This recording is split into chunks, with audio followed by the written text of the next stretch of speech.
Recent work on the functioning of mental representation has demonstrated that erotic imagery plays a far more significant role in human sexuality than in other animals.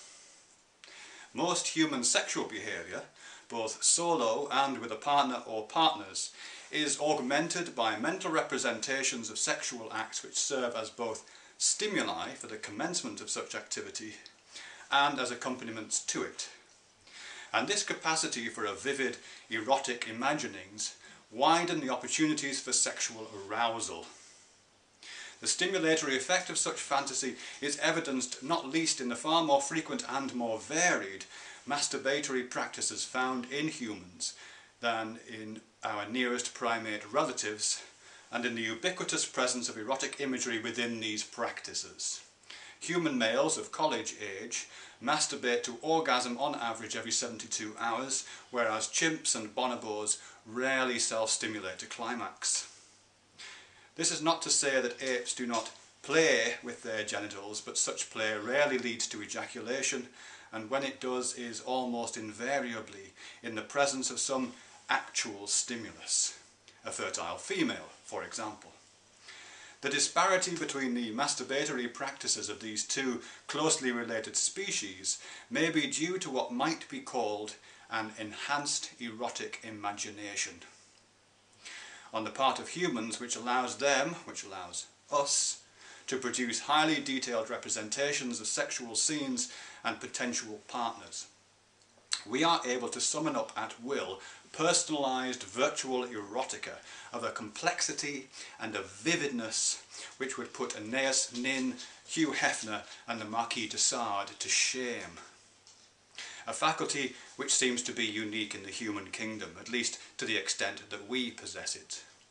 In fact, this facility is so much part of the cognitive realisation of our sexuality that we would most likely be unable to function autoerotically if our desires were not wrapped in pornographic imagery.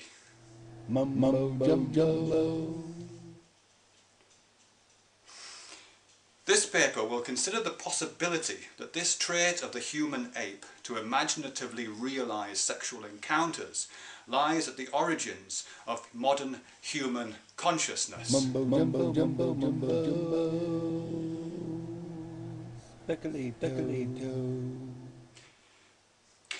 Modern human consciousness.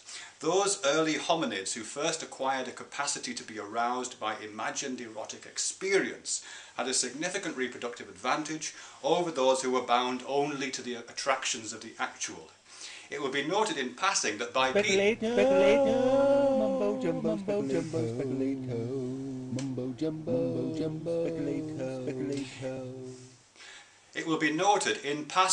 bipedalism and the consequent freeing up of the hands may have contributed to the practical application of this capacity. This early establishing of a connection between reproductive fertility and a fertile imagination put in place the cognitive framework for a form of sentience which was not only capable of self-stimulation but also self-reflection. The imaginary others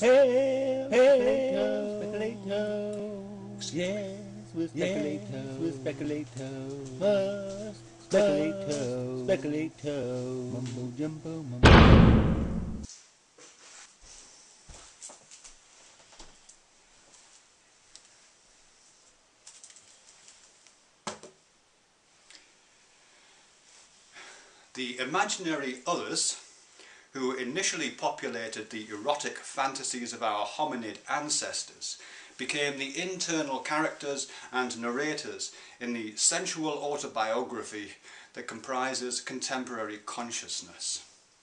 As an analogy, we might consider that just as the pornographic industry has been one of the key drivers of networked information technology, so sexual fantasy may have driven the development of the modern human mind. Big pile of bullshit, oh.